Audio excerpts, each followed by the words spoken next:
22장 6절로 13절 말씀입니다. 여러분 이 말씀을 찾아서 의자 앞에 놓으시고 다 함께 일어서서 겸손하게 하나님의 말씀을 아멘으로 받겠습니다. 제가 봉독하겠습니다. 아브라함이 이에 번제나무를 가져다가 그의 아들 이삭에게 지우고 자기는 불과 칼을 손에 들고 두 사람이 동행하더니 이삭이 그 아버지 아브라함에게 말하여 이르되 내 아버지여 하니 그가 이르되 내 아들아 내가 여기 있노라. 이삭이 이르되 불과 나무는 있거니와 번제할 어린 양은 어디 있나이까. 아브라함이 이르되 내 아들아 번제할 어린 양은 하나님이 자기를 위하여 친히 준비하시리라 하고 두 사람이 함께 나아가서 하나님이 그에게 일러주신 곳에 이른지라. 이에 아브라함이 그곳에 제단을 쌓고 나무를 버려놓고 그의 아들 이삭을 결박하여 제단 나무 위에 놓고 손을 내밀어 칼을 잡고 그 아들 이삭을 잡으려 하니 여호와의 사자가 하늘에서부터 그를 불러 이르시되 아브라함아 아브라함아 하시는지라.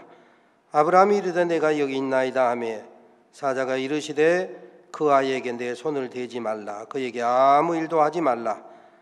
내가 내 아들 내 독자까지도 내게 아끼지 아니하였으니 내가 이제야 네가 하나님을 경외하는 줄을 아노라.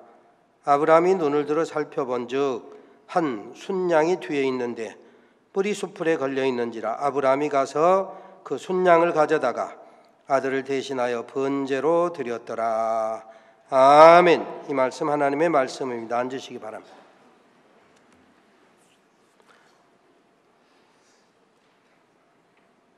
Love means never having to say you're sorry. 제가 암송하고 있는 몇 안 되는 영화의 명대사 가운데 하나입니다. 청년 시절에 그때 청춘 남녀들의 심금을 울려주었던 수뇌보 러브스토리의 명대사인데 그때 처음으로 저는 백열병이라는 병을 알았습니다. 아, 저런 병도 있구나. 사랑하는 연인을 백열병으로 먼저 보내고 가슴앓이하는 사람의 모습을 보여주면서 하얀 눈밭에서 서로 뒹굴면서 눈싸움을 하는 스노우 프로릭, 눈싸움하는 그 명장면이 나오는데 바로 그 눈싸움하는 명장면을 찍은 곳이 미국 뉴욕의 센트럴 파크입니다. 아마 세계 도심 공원 가운데서 가장 크다라고 하는 센트럴 파크, 뉴요커들의 사랑을 받는 센트럴 파크 한 해에 한 2,500만이 다녀간다고 하는데 그 멋진 그 센트럴 파크 그 장면이 생각이 나는데 그런가 하면 파리지앵들, 파리 사람들은 낭만의 도시, 패션의 도시를 그 세느강, 파리를 동서로 가로지르는 세느강이 더 운치 있게 돋보이게 한다 해가지고 아주 프라우드, 아주 자랑스럽게 생각한다는 것입니다. 그런 센트럴 파크나 세느강은 아니어도 저희 집에서 나서면 걸어서 한 5분 거리에 화산파크, 예수병원 뒷산 화산공원이 있습니다.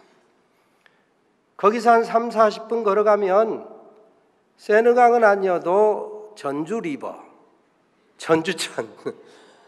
이래서 3, 40분 걸어가면 전주천을 만나고 전주천을 만나서 또 한 3, 40분 걸어가면 삼천리버 합류점을 만나서 한 2, 3시간 이렇게 산책하고 걸어올 수 있는 그런 도시에 산다라고 하는 것이 얼마나 행복한 일인지 얼마나 감사한 일인지 알 수가 없습니다.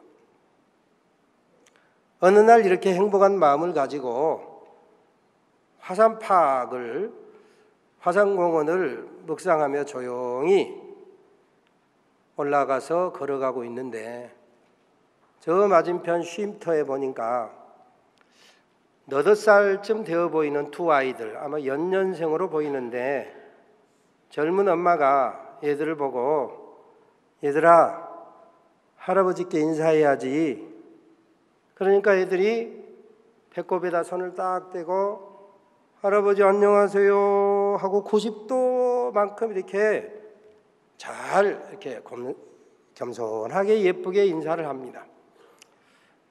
저는 당연히 내 뒤에 우리 이상훈 장로님 같은 할아버지가 오신 줄 알았어요. 그래서 뒤를 이렇게 돌아보니까 아무도 없어. 오른쪽에 있나? 오른쪽에도 노바디, 아무도 없어요. 왼쪽에도 아무도 없어요. 노바디. 아, 나한테 하는 인사였어? 할아버지? 순간입니다. 할아버지? 그래, 나한테 하는 인사네 하고 한 템포 늦게 안녕. 인사도 아주 예쁘게 잘하네. 그 아이들을 뒤로 하고 조용히 걸어가면서 할아버지 안녕하세요. 그래, 내가 할배가 맞네. 응? 환갑진갑 다 지났으니 할배지. 아직 손자 손녀 못 봤을 뿐 모든 면에서 할배가 분명한데 왜 이렇게 내가 입을 옷이 아닌 것처럼 어색하기 짝이 없지? 마치 할아버지는 나하고 거리가 먼 것처럼 그렇게 느껴지더라 이것입니다. 성경은 곳곳마다 중요한 질문들이 나옵니다. 사실 오늘 우리가 읽을 때는 너무도 당연한 말씀이요 질문임에도 불구하고 그런데 정작 그 질문을 받는 당사자는 자기와는 전혀 상관이 없는 듯 우리로 하여금 주변을 두리번거리게 하는 그런 대답을 할 때가 많습니다. 이게 사실 오늘 우리가 우리 자신을 돌아보라라고 하는 우리에게 성찰의 기회를 제공하는 그런 표현들이 많습니다. 하나님이 금하신 선악과 금단의 열매를 따먹고 그들이 부끄러운 것을 벌거벗은 것을 알고 부끄러워서 나무 사이에 숨어있는 아담에게 아담아 내가 어디 있느냐? 한번 따라서 합니다. 아담아 내가 어디 있느냐? 하나님이 직접 나에게 묻는 것처럼 이게 사실은 아담에게 묻는 거지만 오늘 저와 여러분에게 묻는 거예요. 좀 그런 뉘앙스를 가지고 좀 해야지. 책 읽듯 하지 말고 아담아 내가 어디 있느냐? 예. 오늘 저와 여러분에게 하나님께서 아무개야 네가 지금 어디 있느냐 물으시는 질문입니다. 그런가 하면 질투로 동생 아벨을 돌로 쳐 죽인 가인에게 하나님께서 물으십니다. 가인아 내 아우 아벨이 어디 있느냐? 가인에게만 물으시는 것이 아니고 오늘 저와 여러분에게 구체적으로 너 지금 어떻게 살고 있느냐고 묻는 질문입니다. 아브라함이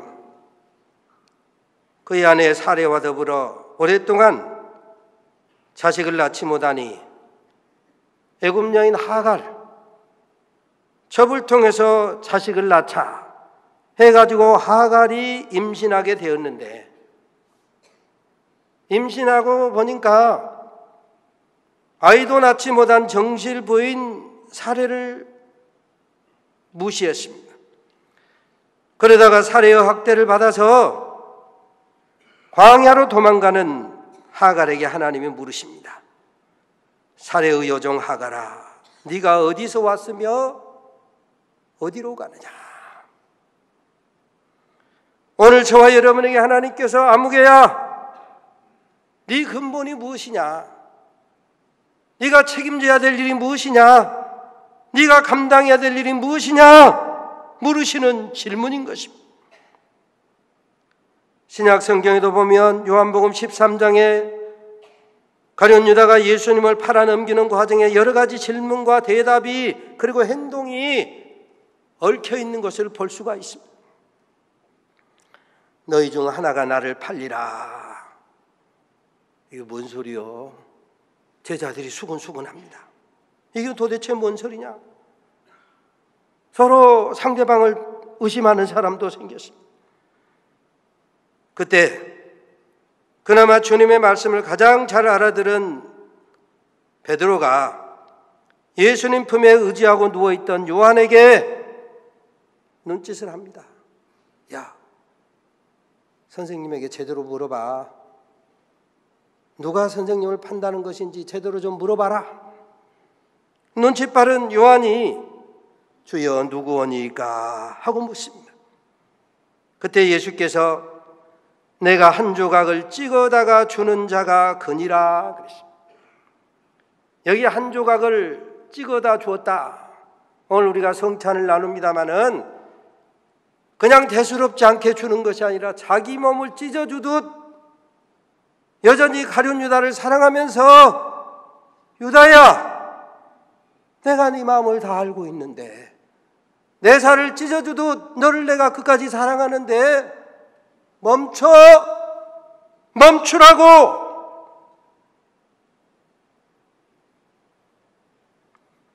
그럼에도 불구하고 유다가 조각을 받은 후 나가니 곧 사단이 그 속에 들어가니라 그랬습니다. 그때 예수께서 유다에게 하신 말씀이 네 하는 일을 속히 하라. 성경은 유다가 예수를 등지고 나가니 밤이 이르라 그랬습니다. 물론 낮이 지나고 밤이 되었지만 동시에 그의 인생의 밤이 오픈 기다리고 있었더라 이것입니다. 회개해야 될 때 회개하지 아니하니 인생의 밤이 그에게 예비되었더라 이것입니다. 그럼에도 불구하고 많은 제자들은 유다가 나가는 거 보니까 돈꾀를 맡았으니 지금 우리가 쓸 물건을 사러 가는가? 아니면 예수님의 특별한 명령을 받아서 가난한 자 구제하기 위해서 돈을 들고 나가는가? 이렇게 생각했다 그랬습니다. 이 여러 가지 질문 얼핏 보면 알쏭달쏭하지만 요점은 분명합니다.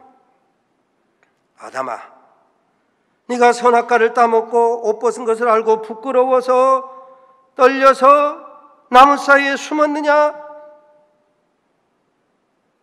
말씀의 경계를 벗어나면, 죄를 지으면 죄가 너를 찾아내서 양심에 떨림이 있어서 그렇게 부끄럽고 숨을 수밖에 없단다.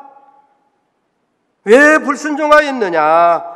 왜 말씀의 경계를 넘었느냐? 회개하고 돌이켜라. 가인아, 네가 내 동생 아벨을 돌로 쳐 죽였지. 회개하고 돌이켜라.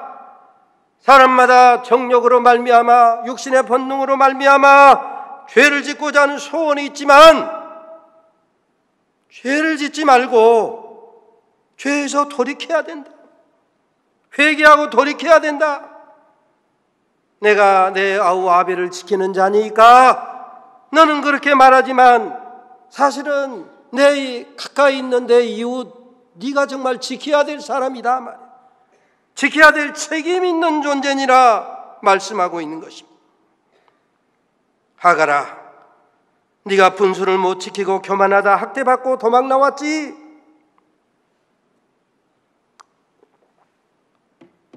위치로 원위치 해라 말이야.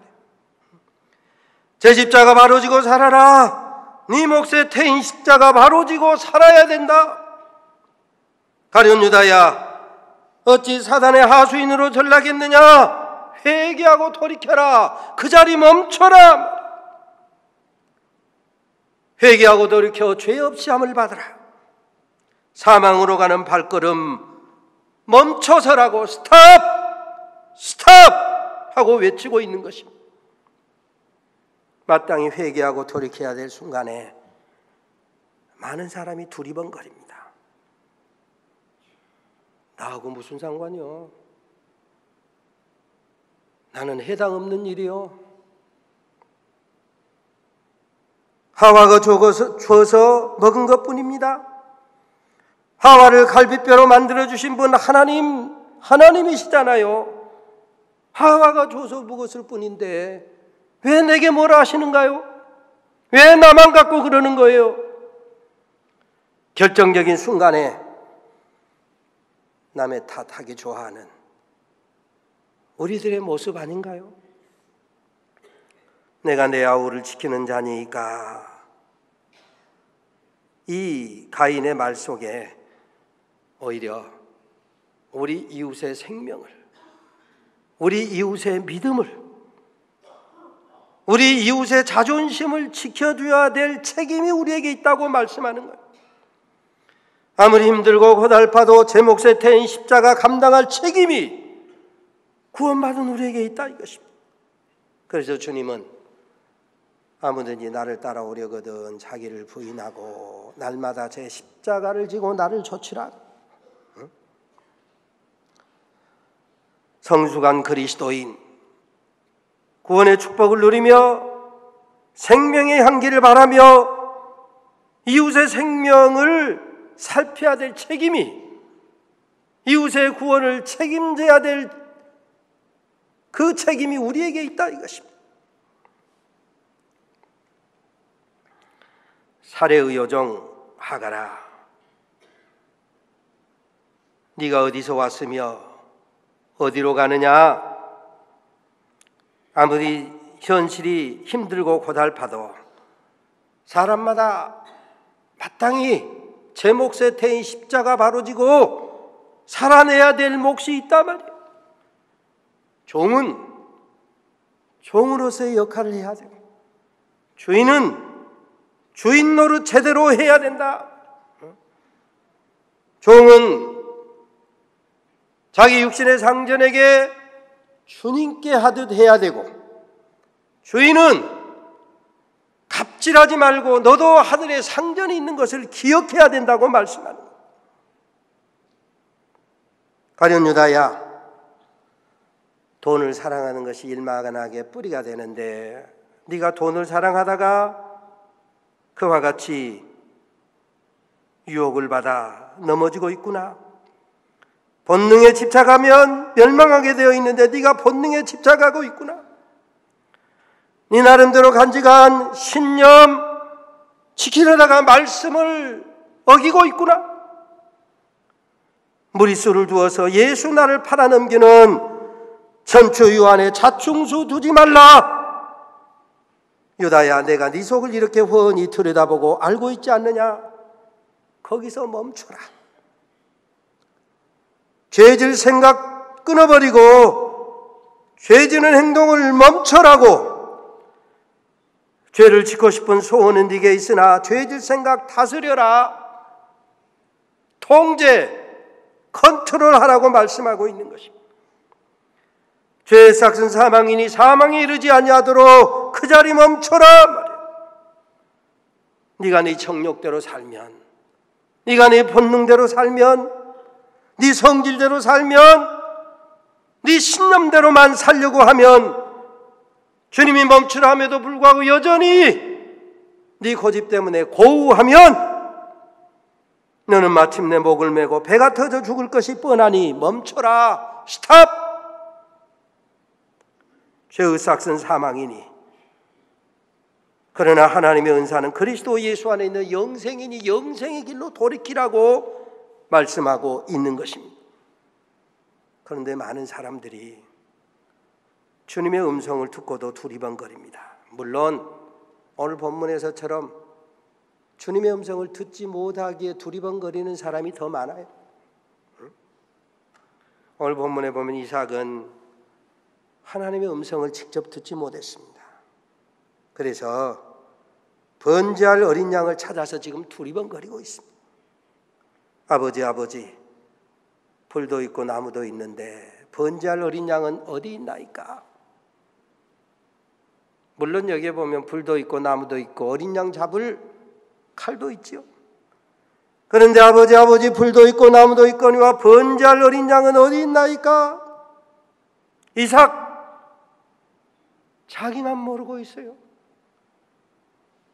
아버지인 아브라함이 알고, 오늘 성경을 읽고 설교를 하는 저도 알고, 성경을 읽고 설교를 듣는 여러분도 알고 있는데 이삭만 모르고 있어요. 그래서 두리번거리는 거죠. 번제할 어린 양이 어디 있나이까? 한번 따라서 합니다. 번제할 어린 양이 어디 있나이까? 번제할 어린 양이 어디 있나이까? 이때 이삭의 나이가 제대로 기록이 되어 있지 않아서 우리는 7, 8살이나 되나 이렇게 생각하기 쉽습니다. 그런데 성사학자들의 연구에 따르면 20살이 넘은 청년이라고 합니다. 한두 살 먹은 어린애가 아니요, 20살 넘은 청년이라고. 믿음의 조상 아브라함을 아버지로 두었으면 비장한 각오로 결연한 의지를 품고 모리아 산으로 갈 때 사흘 길을 말없이 평소와 다르게 행하는 모습을 보면 눈치채야 되는 거 아니요? 비장한 각오로 슬픈 눈동자로 침묵하며 걸어가면 좀 알아야 될 것 아니냐 이거요. 그런데 소갈머리 없이 아버지 가슴에 염장을 지릅니다. 번제할 어린 양은 어디 있나이까? 비수를 꽂습니다. 아버지 가슴에 비수를 꽂아도 유분수지 급소를 찌르다니요. 번제할 어린 양은 어디 있나이까?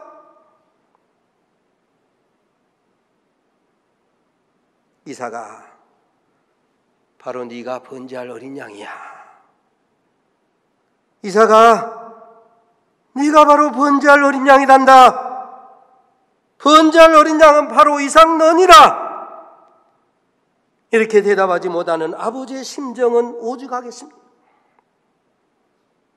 8절 말씀 우리가 너무도 잘 아는 번제할 어린 양은 하나님께서 친히 자기를 위하여 준비하시리라. 8절 말씀. 저는 이 말씀이 아브라함의 신앙을 표현하는 그런 말씀으로만, 아브라함의 믿음을 고백하는 그런 말씀으로만 이해를 했습니다. 이제 보니 아브라함의 찢어지는 가슴을 애둘러 표현하는 말씀인 것입니다. 아들아, 번제할 어린 양은 하나님이 자기를 위하여 친히 준비하시리라. 히브리서 11장 믿음장에서 보면 이때 아브라함의 믿음에 대해서 이렇게 기록하고 있습니다. 즉 아브라함이 하나님이 능히 죽은 자 가운데서 다시 살리실 줄로 생각한지라. 비유컨대 죽은 자 가운데서 도로 받은 것이니라. 아브라함의 심령 가운데는 이미 아들 이삭은 죽었다 이거예요. 이미 하나님께 바쳐진 번제물이다 이거. 죽은 자 가운데서 도로 받은 것이다 그랬어요.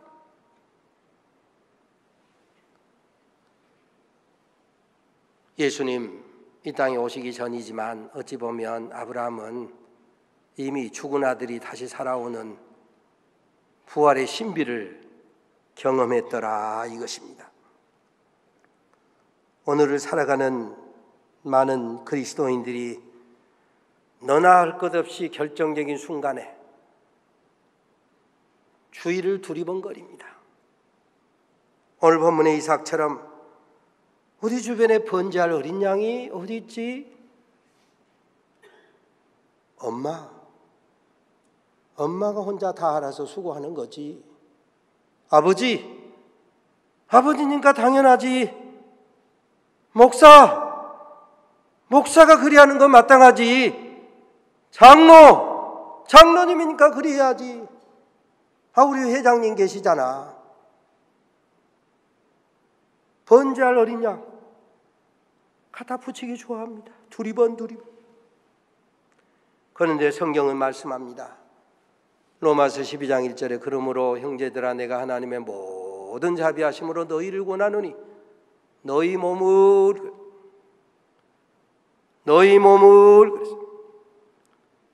저기 길에 지나가는 아무개 데려다가 산제사로 드리라 이리 말씀 안 합니다. 너희 몸을 네가 예수 그리스도 십자가 대속의 은총으로 구원을 받았느냐? 예수의 보혈로 죄 씻고 가리우고 덮음을 받았느냐? 예수 십자가 대속의 은총으로 죄 용서받고 하늘을 소망하며 살고 있느냐? 너희 몸을, 바로 네 몸을 하나님이 기뻐하시는 거룩한 산 제사로 드리라고 말씀하고 있다.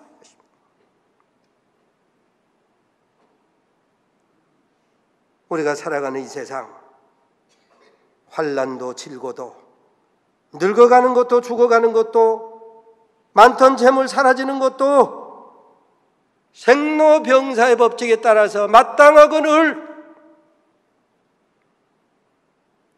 낯설게 느끼고, 환난당한 사람 이웃의 아무개가, 헌신해야 될 사람 책임자 아무개가 이렇게 두리번거리고 있지는 않습니까? 오늘 주님은 우리에게 말씀합니다. 다른 번제할 어린 양 찾지 마라. 네가 바로 번제할 어린 양이니라. 너의 몸을 산제사로 신령한 예배로 드리라고 말씀합니다. 바로 내가 먼저 회개해야 될 사람, 바로 내가 먼저 충성하고 헌신해야 될 사람, 바로 내가 손 내밀고 용서하고 화해해야 될 사람, 먼저 수고해야 될 사람이라고 말씀합니다. 예수님 십자가 대속의 은총으로 구원받았습니까? 믿음의 유업을 받으셨습니까? 두리번거리지 맙시다. 이번 한 주간 바로 내가 번제할 어린 양으로 살아갈 수 있게 되시기를 주의 이름으로 축원합니다. 하나님, 우리는 자꾸만 주변을 돌아보고 싶어하고 나는 그 모든 산제사 드릴 일에 예외가 되는 것처럼 착각하며 살아갈 때가 많습니다. 이제는 그만 두리번거리고 너희 몸을 하나님이 기뻐하시는 거룩한 산제사로 드리라 말씀하셨사오매, 우리 몸을 하나님이 기뻐하시는 거룩한 산제사로 드리며 살아가는 우리 모든 성도들 되게 하옵소서. 예수님의 이름으로 기도 올리옵나이다. 아멘.